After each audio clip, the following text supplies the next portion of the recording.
sois de vuestro padre el diablo y los deseos de vuestro padre queréis hacer. Él ha sido homicida desde el principio y no ha permanecido en la verdad, porque no hay verdad en él. Cuando habla mentira, de suyo habla, porque es mentiroso y padre de mentira. ¿Vale? Vamos a Primera de Juan, capítulo 5, versículo 19. Sabemos que somos de Dios y el mundo entero está bajo el maligno. El mundo entero, hermanos, está bajo el maligno. Así que el sistema que está en el mundo está bajo el maligno. Nada de lo que hay en el mundo nos favorece a nosotros. Nada más. Nada. Todo lo que hay en el mundo es mera vanidad. Es una ilusión, dice el libro de Eclesiastés. Pero nosotros, los hijos de Dios, los que hemos recibido a Jesús en nuestro corazón, para nosotros hay un nuevo nacimiento. Nacimos en el mundo, pero no somos del mundo, dice la palabra. ¿Vale? Cuando Jesús habló con los apóstoles, dijo: Señor, no te pido que los apartes del mundo, sino que los libres, ¿no?, del mundo, porque nosotros no pertenecemos a este mundo. Es una parte en la que nosotros vamos a pasar nada más. El tiempo que Dios decida lo vamos a transitar en este mundo, porque para llegar al cielo tenemos que pasar por aquí, pues. Haz de cuenta que vienes de allá, pasas y tienes que regresar, ¿no? Entonces necesitamos pasar, pero el mundo no nos pertenece y nosotros le pertenecemos al mundo. Amén. Entonces, cuando nosotros venimos a Cristo, hay un nuevo nacimiento. 2 de Corintios, capítulo 5, esta palabra todos la conocen, versículo 17. De modo que si alguno está en Cristo, nueva criatura es. Las cosas viejas pasaron y aquí todas son hechas nuevas. Hay un nuevo nacimiento. Somos una nueva criatura. ¿Vale? Eso dice la palabra. Primera de Pedro, capítulo 1, versículo 23. Siendo renacidos no de simiente corruptible, sino de incorruptible por la palabra de Dios que vive y permanece para siempre. Somos renacidos por la palabra. Hace días vimos un tema. Renacidos por el Espíritu y por el agua, ¿no? Por la palabra. Entonces hay un nuevo nacimiento, somos renacidos para la vida eterna. ¿Saben? La vida que no proviene del mundo, sino de Dios. Por eso les dije, hay una vida verdadera y hay una muerte verdadera. ¿Saben? Lo de aquí es algo transitorio. El cuerpo nace y el cuerpo muere. ¿Sí? Pero nosotros somos un espíritu. Somos un espíritu que ha sido vivificado por el Espíritu Santo de Dios y moramos aquí vivimos en este cuerpo de carne y hueso, pero tenemos un alma. Y en el alma es la que va a recibir el pago o el castigo. También va a ser juzgado nuestro cuerpo y también va a ser juzgado por nuestra vida, ¿no? Pero la que va a recibir el pago, la vida o la muerte eterna es el alma. ¿Sabe? Vamos al libro de San Juan, capítulo 11, versículo 25. Le dijo Jesús: yo soy la resurrección y la vida. El que cree en mí, aunque esté muerto, vivirá. Aleluya. Esos son los misterios profundos de la palabra. El que vive y cree en mí, el que cree en mí, el que vive en mí, no morirá eternamente. Aquí viene la bendición. Nacimos en el mundo, sí, de nuestros padres. Nos formamos en el vientre de nuestra madre. Nacimos en el mundo como cualquier ser humano, pero no pertenecemos al mundo. Y si tenemos la bendición de que se nos predicó la palabra y creímos en el Evangelio, hemos nacido de nuevo para vida eterna. Pero hay unos que no creyeron en el Señor, que se rehusaron en creer. Habló de los que ya murieron, porque mientras haya vida hay esperanza para la gente. Mientras la gente está respirando, tiene la oportunidad de tener un encuentro con Cristo, de que se le predique la pueda salvar. Pero el que no cree no se va a salvar. La salvación es para los que creen. Aquí lo dice: y todo aquel que vive y cree en mí no morirá eternamente. ¿Crees esto? Lo decía Jesús. San Juan 14. San Juan, capítulo 14, versículo 6. Jesús le dijo: yo soy el camino y la verdad y la vida. Nadie viene al Padre si no es por mí. Jesús vuelve a hablar que Él es la vida. Y es el único camino para llegar al cielo. Primera de Juan, capítulo 5, versículo 20. Pero sabemos que el Hijo de Dios ha venido y nos ha dado entendimiento para conocer al que es verdadero. Y estamos en el verdadero, en su Hijo Jesucristo. Este es el verdadero Dios y la vida eterna. Aleluya. Nosotros, hermanos, estamos en el verdadero. Con esta cita yo quiero dejar en claro quién es la vida, quién es la resurrección, quién es el verdadero. El verdadero es Jesús. La verdadera vida es Jesús. ¿Amén? La vida de nosotros es un estado físico. Vamos a ver.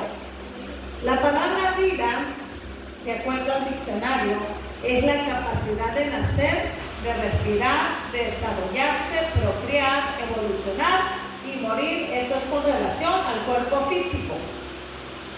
La muerte, de acuerdo al cuerpo físico, es el cese irreversible de las funciones cardiorrespiratorias o de todas las funciones del encéfalo. Y la palabra en latín es mortis, mors. Esto es de acuerdo al cuerpo. Estos dos conceptos son de acuerdo al cuerpo, a lo físico, a la materia. Eso dice el diccionario. Pero ustedes saben que la Biblia tiene su sentido. Hace un momentito leímos San Juan 11:25, ¿no? Habla de la vida y dice, la palabra griega es zoe, para Dios. Y significa viviente, vivo. Y también la palabra anasao, que significa revivir, volver a vivir. Y la palabra griega aionios, que es perpetuo, sempiterno, siglo, eterno, eterna para el alma. Está hablando del alma. La palabra zoe es vida. La palabra anasao es revivir, volver a vivir. Está hablando del alma. No está hablando de lo físico, que ahorita lo vimos, lo que era la muerte y la vida en lo físico, en la carne. Esto es en el alma, en lo espiritual. Y la palabra aionios es perpetuo, sempiterno, siglo, eterno. O sea, el alma es perpetua, para vida o para muerte, pero es perpetua. ¿Sale? Entonces aquí vimos los conceptos: el concepto de la vida del cuerpo físico humano y el concepto de la vida y de la muerte en el alma. ¿Sale? Dios nos habla de la vida que Él nos quiere dar. Dios nos quiere dar una buena vida. Dios no nos quiere dar una mala vida. Acuérdense cómo Dios liberó al pueblo. Y cuando el pueblo iba en el camino, quejándose, renegándose, dudando, pidiendo comida a su antojo, siempre estaba ahí Moisés: Señor, pero ¿cómo los vas a destruir? Mira, para eso los sacaste de Egipto, Señor, para matarlos en el desierto. ¿Qué va a decir la gente de ti? Le decía, ¿no? Es como cuando tú te alejas de Dios. ¿Qué va a decir la gente de ti? Señor, por favor, no te olvides de tu Hijo. Señor, por favor, perdónanos. Señor, ten misericordia de Él. Mira pues, Señor, ¿qué va a decir la gente? Que tú nos amas, que tú nos perdonas, tú eres un Dios justo. Y empezamos como Moisés a interceder por esos hijos y pidiéndole al Señor misericordia. Miren, vamos al libro de Deuteronomios, capítulo 30, versículo 15. Dice, mira, siempre Dios nos dice, mira, Dios quiere que nosotros pongamos atención, hermanos, porque a veces no miramos, o a veces hacemos como que no miramos, o a veces estamos viendo algo y no lo estamos viendo, estamos distraídos. Aquí dice el Señor, mira, Yo he puesto delante de ti hoy la vida y el bien, la muerte y el mal. Versículo 19. A los cielos y a la tierra llamo por testigo soy contra vosotros de que os he puesto delante la vida y la muerte, la bendición y la maldición. Escoge pues la vida para que tú vivas y tú y tu descendencia. Dios les estaba dando esa oportunidad. Dios puede obligarnos a nosotros, hermanos, a que hagamos las cosas como Él quiere. Pero Dios quiere que las hagamos por voluntad propia, porque no somos esclavos en esa forma. Somos libres, esclavos en el amor con Cristo, pero libres para tomar decisiones.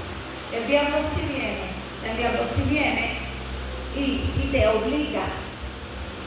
Es como cuando, voy a poner un ejemplo, es como cuando el hermano no viene a la iglesia, se va. Y ahí está su pastor: hermano, ¿cómo estás? Dios te bendiga, hermano, te extrañamos, ven a la iglesia, hermano, no te apartes, mira que necesitas congregarte, mira que no es bueno que te alejes. Y empieza: es que a mí no me gusta que me estén presionando, es que a mí no me gusta que me anden arreando, yo voy a ir cuando yo quiera. Y empieza el hermano, no le gusta que lo arreen, pero sí le permite al diablo que mangonee su vida, porque es el diablo el que te está metiendo trabas para que no vengas a la iglesia. Es el diablo el que te está poniendo pensamientos para que no vengas a la iglesia y no te das cuenta.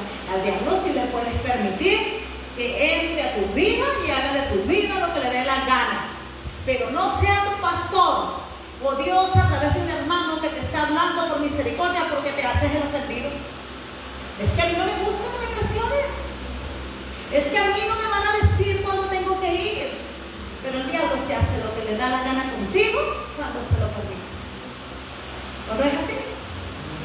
Es así, hermano.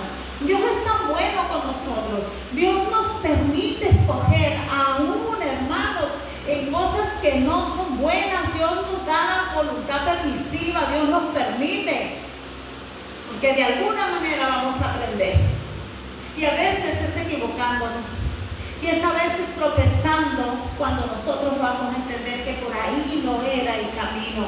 Dios nos pone el camino del bien y del mal, nos pone la vida y la muerte y nos dice: escojan.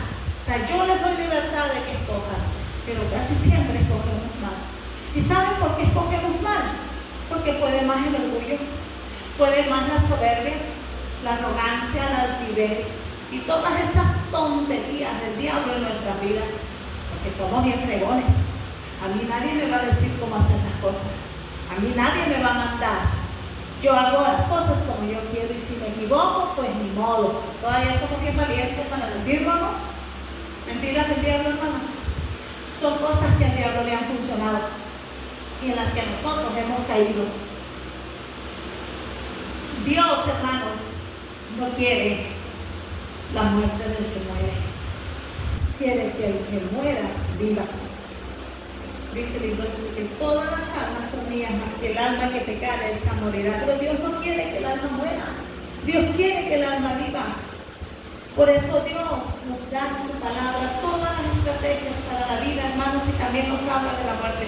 La vida es el bien, hermano. La muerte es el mal, es lo que acabamos de leer ahí, en el alma y el cuerpo. Tenemos un beneficio para el alma y para el cuerpo. Yo en mi cuerpo físico puedo ser una persona sana, puedo ser una persona feliz, puedo ser una persona próspera, puedo ser una persona exitosa, puedo llegar a ser un siervo de Dios usado grandemente, porque Dios nos da cosas buenas. Si yo escojo esas cosas buenas, puedo llegar a hacer todas esas cosas. Pero si escojo el camino del mal, puedo llegar al alcoholismo, a la drogadicción, a todos los desórdenes que hay en la vida. Puedo terminar en la cárcel, puedes terminar muerto porque te mataron la vida por miles de cosas. Puedes terminar en una cama, a lo mejor ya sin poder moverte, por no tomar buenas decisiones. Necesitamos saber y conocer todo esto, hermanos, si no vamos a morir, hermanos. Leímos Deuteronomios 30, versículo 19, pero en el 20 dice, Deuteronomios 30, versículo 20 dice, amando a Jehová tu Dios, atendiendo a su voz y siguiéndole a Él, porque Él es vida para ti y prolongación de tus días, a fin de que habites sobre la tierra que juró Jehová a tus padres, Abraham, Isaac y Jacob, que les había de dar. Dios es vida para nosotros, hermanos. Tenemos que seguir el camino de Jesús. Deuteronomios capítulo 32, versículo 47. Porque no os es cosa vana, es vuestra vida. Y por medio de esta ley haréis prolongar vuestros días sobre la tierra donde vais, pasando el Jordán para tomar posesión de ella. Porque no es cosa vana nuestra vida. El mundo es vanidad, pero mi vida no es cosa vana. Yo no puedo vivir en el mundo como si fuera toda una ilusión. No, hermanos. El mundo es vano, es vanidad. Así dice la palabra en el libro de Eclesiastés. Todo lo que se hace debajo del sol es vanidad y aflicción de espíritu. Pero nuestra vida no es vanidad, pues es una vida que Dios nos regaló.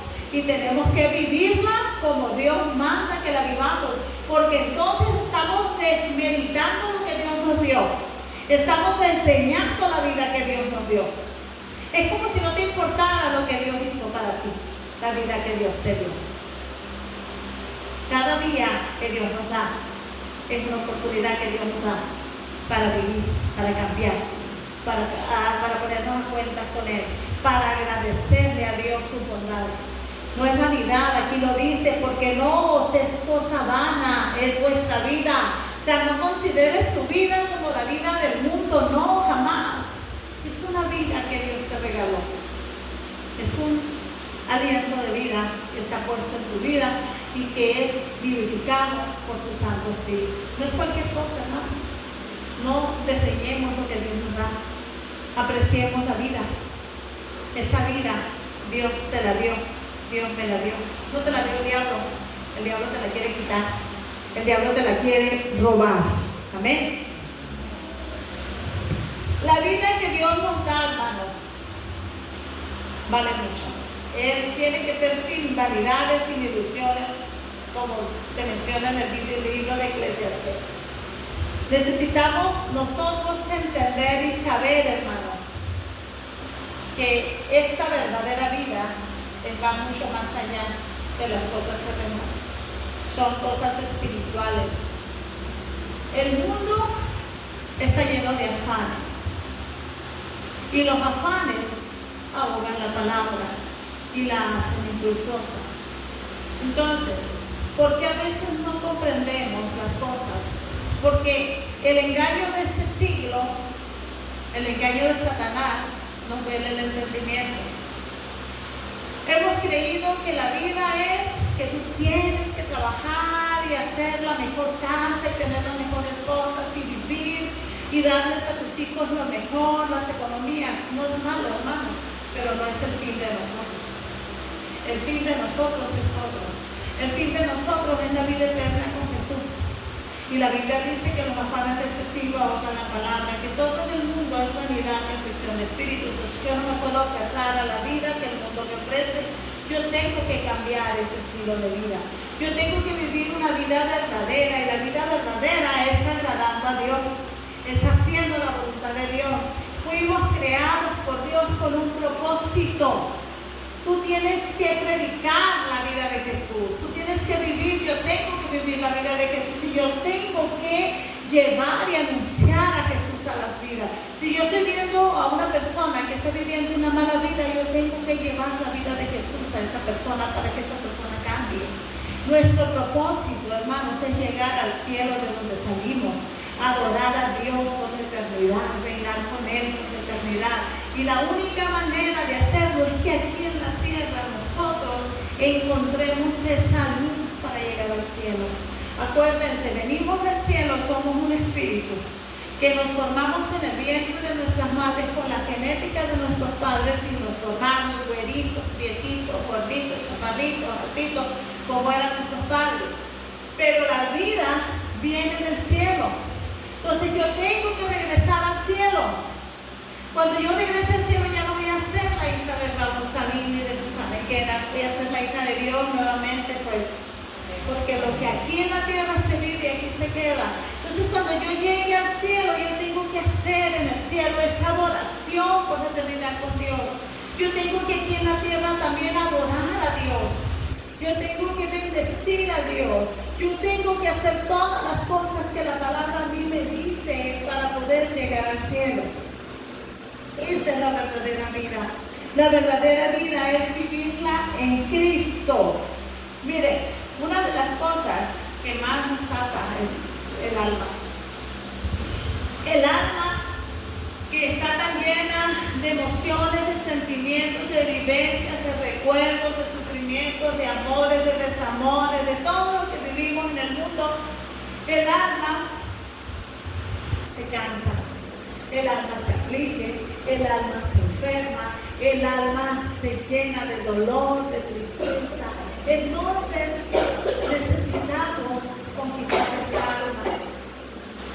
Necesitamos decirle al alma: ¿por qué te abates, oh alma mía, y por qué te turbas dentro de mí, si aún he de alabarme? Alma mía, alaba a Jehová. Alma mía, bendice a Jehová. No olvides ninguno de sus beneficios, el que perdona todas tus iniquidades, el que sacia de bien tu alma, el que perdona los pecados. Y tú tienes que decirle al alma: mira, alma mía, alégrate en Dios, adora a Dios, bendice a Dios, disfruta de tu matrimonio, disfruta de tus hijos, de tus nietos, de tu esposo, de tu esposa, disfruta de la vida buena, de la comida, de los colores, de todo lo que hay, pero sin olvidarte el propósito por el cual estamos en este lugar y para donde vamos. Que el alma no sea más fuerte que tu espíritu, porque si el alma gobierna el espíritu, estamos fritos, hermanos. Estamos fritos. Tu espíritu tiene que ser más fuerte y decirle al alma: alma mía, no te abatas. Y reprogramarte y decirle: yo les quiero llegar al cielo. Y empiezas a buscar y a escudriñar en la palabra cómo yo tengo que vivir. Amando, perdonando, haciendo misericordia, haciendo justicia, buscando la justicia primeramente. Y Dios va a añadir todo lo que tú necesitas. No tienes que preocuparte, no te afanes más. Trabaja lo que tengas que trabajar, porque obviamente hay cosas, obligaciones, hay cosas que tú tienes que hacer, pero Dios sabe de lo que tienes necesidad. A lo mejor tienes que pasarte toda tu vida trabajando, y cuando quieras venir a servir a Cristo ya no vas a poder, porque tu cuerpo ya se envejeció, porque el cuerpo ya se desgastó, porque el cuerpo ya se enfermó, y como lo descuidamos ya no podemos servir al Señor. Pero si todavía tienes fuerza y tienes vitalidad, sírvele al Señor y anuncia las buenas nuevas de salvación, para que todos aquellos conozcan lo que es la vida, la que es la verdadera vida, hermanos. Dios, hermanos, está con nosotros. Él es la vida.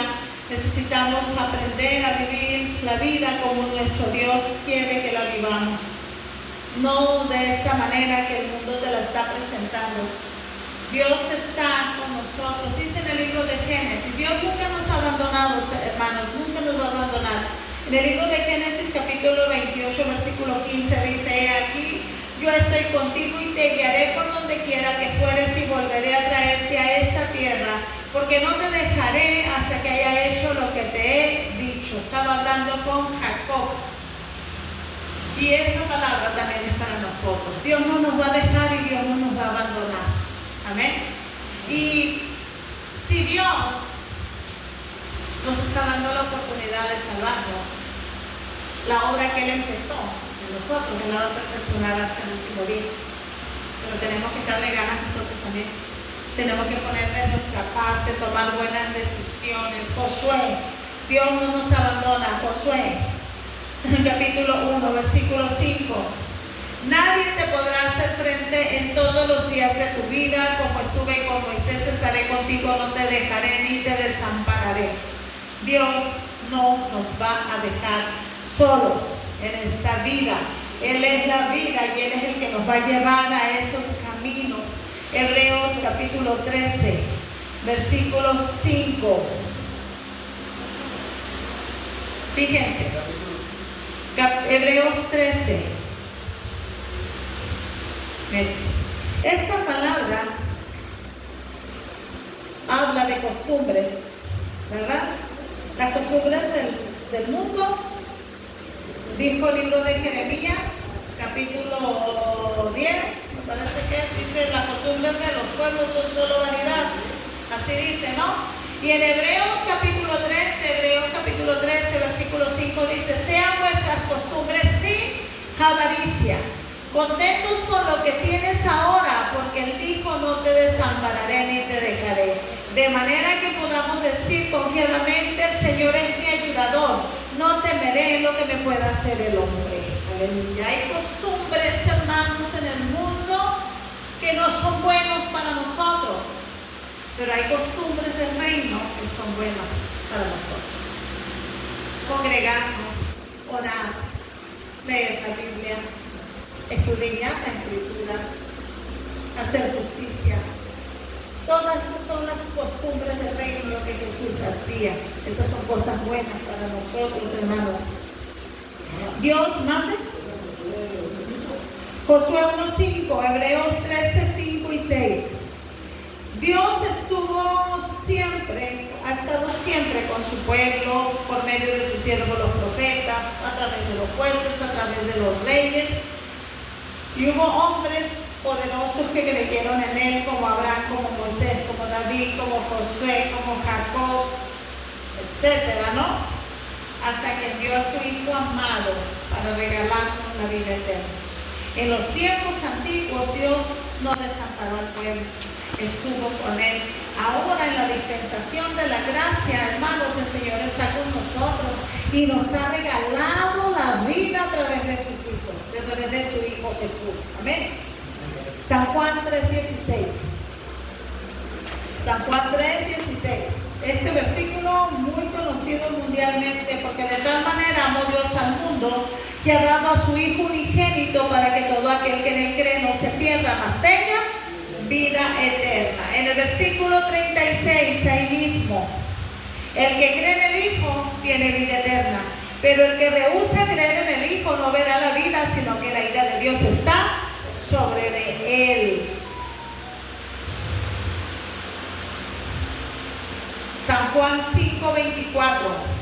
De cierto os digo, el que oye mi palabra y cree al que me envió tiene vida eterna y no vendrá condenación, mas ha pasado de muerte a vida.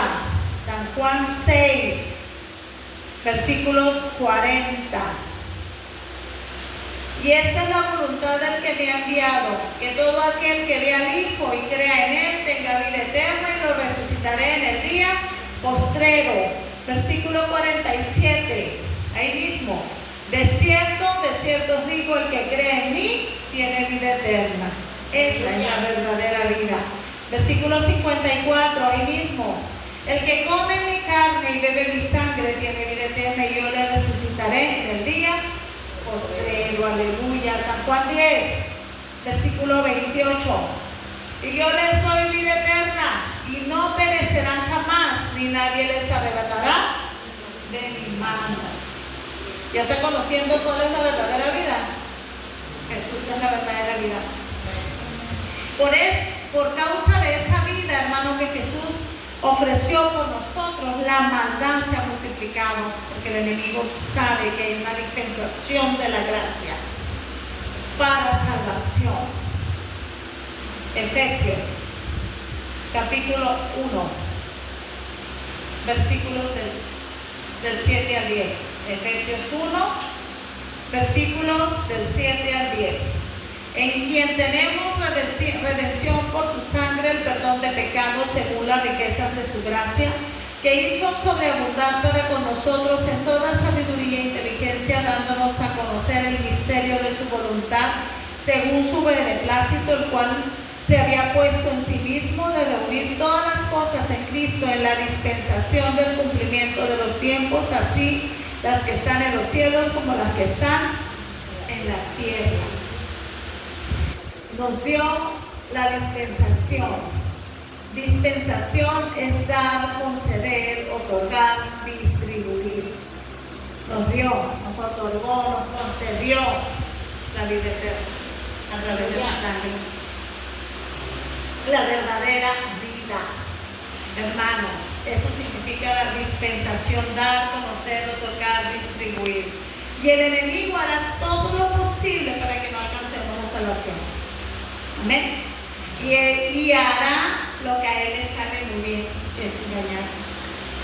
Él es el engañador, hermanos. Y este engaño viene por la falta de conocimiento de la palabra. Amén. Ha introducidose en el mundo, en el sistema, en la educación, en la sociedad, en la medicina, en la tecnología, en todo se ha introducido el enemigo y ha sembrado la mentira de la vida, hermanos, y de la muerte también. Y esa mentira es la que él quiere que nosotros creamos. Ha metido la evolución, que no hay vida después de esta, habla de células, habla de partículas, de miles de tonterías que no son bíblicas, y lo están enseñando a las escuelas.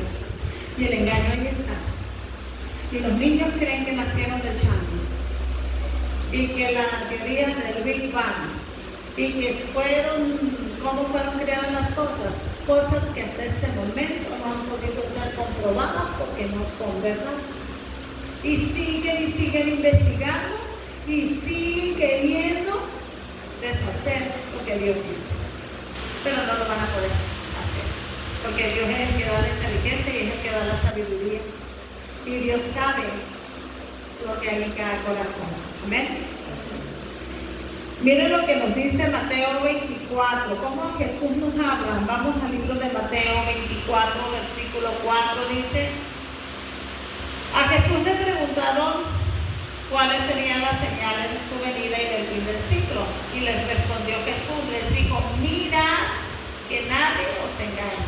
O sea, mira, presta atención.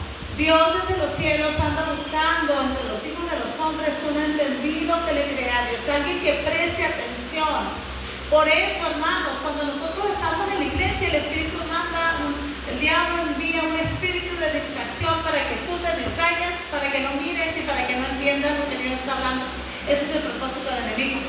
Entonces la gente a veces ni capta lo que Dios está hablando, porque ya se distrajo con un niño, ya se distrajo con el otro niño, y ya que porque alguien habló, y que porque alguien le tocó el pelo, y que porque si alguien se paró y te distraes. Y ahí estaba Dios hablando algo poderoso y se te fue, porque ya no lo agarraste, por falta de atención, por falta de mirar. Mira que nadie os engañe. Mira, porque esto, hermano, está en el mundo el engañador. Segunda de Juan, capítulo 1, versículo 7. Dice: porque muchos engañadores han salido por el mundo, que no confiesan que Jesucristo ha venido en carne. Quien esto hace es el engañador y el anticristo. ¿Amén? Es el engañador y el anticristo, hermanos. Él es el que está en el mundo. Tan buen engañador es que sí llamaron a Jesús los principales sacerdotes y los fariseos ante Pilato. Fíjense, a Jesús lo trataron como mentiroso. ¿Qué tanto los tenía engañados diablos que todavía siguen esperando al Mesías? Mateo, capítulo 27, versículo 63. Diciendo: Señor, nos acordamos que aquel engañador dijo: viviendo aún después de 3 días resucitaré. Estaban hablando de Jesús y lo estaban acusando de ser un engañador. ¿Qué tan grande el engaño del diablo sobre los principales sacerdotes? Que todavía allá en el Medio Oriente siguen esperando al Mesías, porque ese engaño del diablo les funciona muy bien. Imagínense, hace muy bien su trabajo el enemigo. Les cegó, hermanos, el entendimiento para que no vieran ni oyeran. Dios mismo, por causa de sus corazones duros, incrédulos, por seguir sus tradiciones y costumbres de hombres para que crean más en el mundo. Dios les cegó el entendimiento para que no creyeran por la dureza de su corazón. Acuérdense, si endurecemos el corazón, si no escuchamos a Dios, Dios puede enviar un espíritu de ceguera y un espíritu de sordera. Dios, así como cuando atormentaba a Saúl, enviaba un espíritu Dios para que lo atormentara, lo castigaba. Pastor, el libro de Romanos dice que Dios envía un espíritu que los endurece y que los entenebrece, dice el libro de Romanos en el capítulo, porque la ira de Dios se desata de estupor, un espíritu de estupor, el estupor es un adormecimiento, la gente no puede ver. Dios lo envía. Dios es el que vuelve la bendición en maldición cuando nosotros no nos decidimos de todo nuestro corazón servir a Dios. No es el diablo, hermano. Al diablo no le conviene eso. El diablo, al contrario, quiere que tú te pierdas. Pero el que puede enviar y él quiere poder enviar tu alma al infierno se llama Jesucristo. Es Dios, no es el diablo. El diablo no tiene ese poder. Es él. ¿De cuál? Mateo 27:63. Es el que acabo de leer, cuando trataron a Jesús como si fuera el engañador. Estaban hablando ellos. Estaban hablando los principales sacerdotes y los fariseos ante Pilato. Y le dijeron: Señor, nos acordamos que aquel engañador dijo, viviendo aún, cuando Jesús vivía, después de 3 días resucitaré. Manda pues que se asegure el sepulcro, porque para que según ellos era un engañador, pues, hasta el 3er día, no sea que vengan sus discípulos de noche, lo hurten y digan al pueblo: resucitó de entre los muertos, y será el postrer peor que el primero. Estaban queriendo prevenir la resurrección de Cristo como si ellos lo fueran a impedir. Hasta este día dice la Escritura que allá se ha dicho que los discípulos robaron el cuerpo de Jesús. Esa leyenda la pregonaron porque lo hallaron.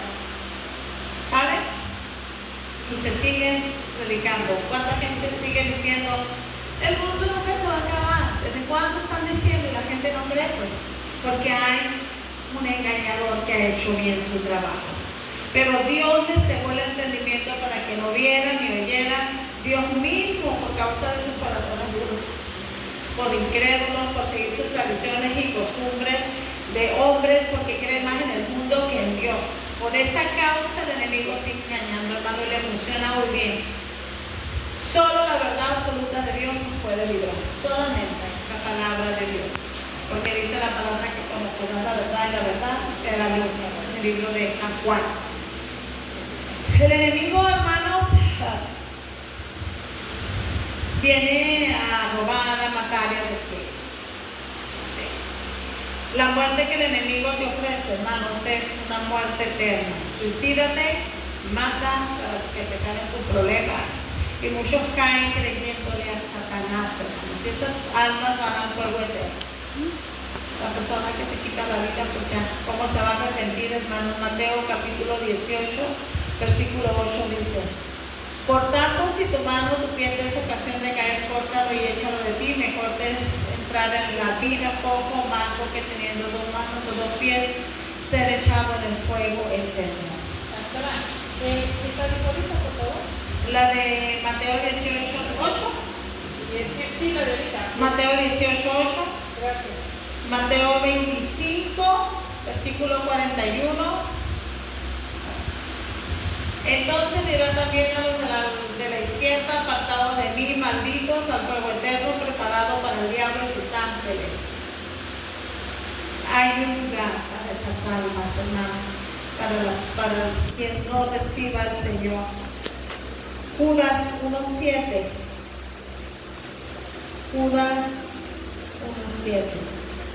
Como Sodoma y Gomorra y las ciudades vecinas, las cuales de la misma manera que aquellos, habiendo fornicado e ido en pos de vicios contra la naturaleza, fueron puestas, por ejemplo, sufriendo el castigo del fuego eterno. Allí es donde van las almas engañadas engañadas por Satanás al fuego eterno. Aquellos que no creyeron en el Señor, aquellos que no obedecieron a su palabra. Esa es, hermanos, la muerte. Esa es. De esa manera es como muere la gente. Porque si tú vives en Cristo, aunque mueres, vas a vivir. Pero la muerte eterna es en el infierno. Esa es la muerte. Apocalipsis, capítulo 20, versículo 14. Y la muerte y el Hades fueron lanzados al lago de fuego. Esta es la muerte segunda. La muerte sin Cristo, hermanos. Apocalipsis 21, versículo 8. Pero los cobardes e incrédulos, los abominables y homicidas, los fornicarios y hechiceros, los idólatras y todos los mentirosos tendrán su parte en el lago que arde con fuego y azufre, que es la muerte segunda. Morimos físicamente. Si mueres en Cristo, tienes vida. Esa es la vida verdadera. Pero si mueres en condenación, esta es la muerte verdadera.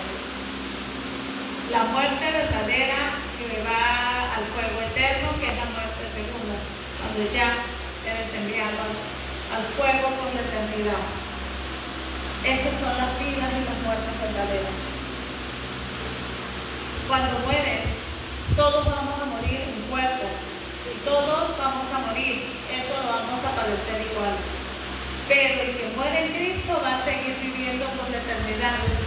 Pero el que muere en condenación va a ir al lago de fuego y va a ser por la eternidad.